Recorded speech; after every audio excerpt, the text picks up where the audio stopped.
자율보 방송이 날아가 다시 하겠네요. 예, 자율보 서부 지법 사태는 사법부가 자초한 법적 파괴다. 누가 썼냐면요. 염돈재 전 국정원 1차장입니다. 내용이 좀 꼼꼼하고 이렇게 의미가 있습니다. 지난 1월 19일 시중 군중의 서부지법 난동 사건은 큰 충격을 주고 있다. 1989년 전남 조선대 학생들의 강주지법 난동 이후에 35년 만에 처음 있던 일인데다가 우리 사법체제의 현주소를 적나라하게 보여주는 계기가 됐기 때문이다. 일부에서는 이번 사건을 윤석열 대통령 거결 지지자와 유튜브 종교인들의 선동으로 저지른 난동으로 취급하고 있지만 사법부에 대한 불신이 그 원인이 됐다는 점도 간과해서는 안 된다. 이번 서부지법 사태의 원인은 다음과 같이 네 가지로 정리할 수 있다. 첫 번째, 서부지법의 불법, 편파적 재판 진행이 빌미가 됐다. 서부지법 1. 내란죄 수사권이 없는 공수처에 압수수색 및 체포영장을 발부했고 2.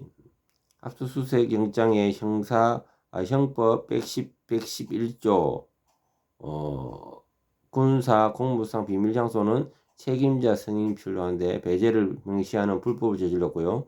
세 번째, 타당한 이유가 없이 관할 지역 밖에 공수처가 청구한 영장을 발부해 수사기관의 판사 쇼핑을 도왔고, 네 번째, 윤 대통령과 참모들이 외부에 차단돼 증거인멸을 우려가 없는데도 증거인멸 염려를 이유로 구속영장을 발부했다. 5. 현직 대통령의 구속 사유를 상세 내용 없이 15자로 설명하는 오만한 태도를 보여준다. 6.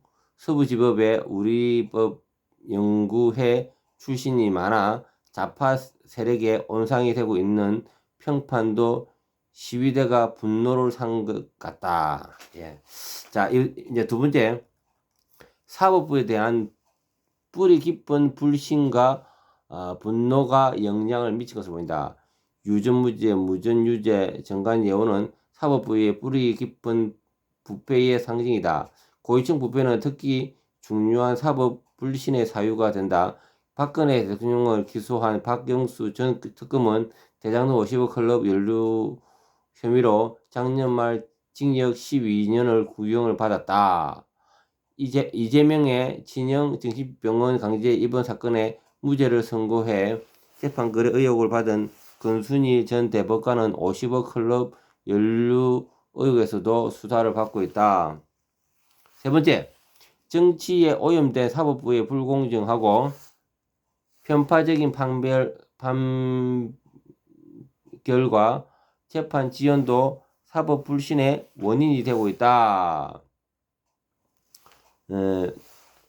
죄 없는 박근혜 대통령과 양승태 대법원장은 감옥에 갔지만 8가지 범죄 혐의로 이재명 재판은 몇 년이 지나도 완결된 것이 없다. 또 조국 왕원안은 재판 지연으로 국회의원 재선이 가능해졌고 윤미향은 4년 국회의원 임기를 다 마쳤다. 모두가 좌파 판사의 재판 지연 때문이다. 그리고 이러한 편파적 불공정한 판결을 하는 판사들 가운데 소위 김일성 장학생이 많다는 것이 전문가들의 분석이다. 자, 네 번째, 헌법재판소에 대한 불신도 불신의 중요한 원인이 되고 있다. 헌법재판소는 박근혜 대통령 탄핵 시 증거 능력이 없는 전문들을 증거로 채택하고 전원 일치로 탄핵을 인용해 국민적 불신 대상이 됐다. 윤석열 정부 출범 이후에도 탄핵 소추의 늑장 심판으로 민주당이 29회의 탄핵 추진을 통해 국정을 마비시키도록 방치했고 2. 국회가 윤 대통령 탄핵 소추의 핵심 사유인 내란죄를 철회했으나 1월 14일 일자 국회 탄핵소추의 효력 여부 심판을 지연시키고 있다. 세 번째, 대통령 탄핵 심판은 신중해야 하나 헌법재판소가 관행을 어기고 윤 대통령 변론 기일을 일방적으로 정하는 등 심판을 서두르고 있다.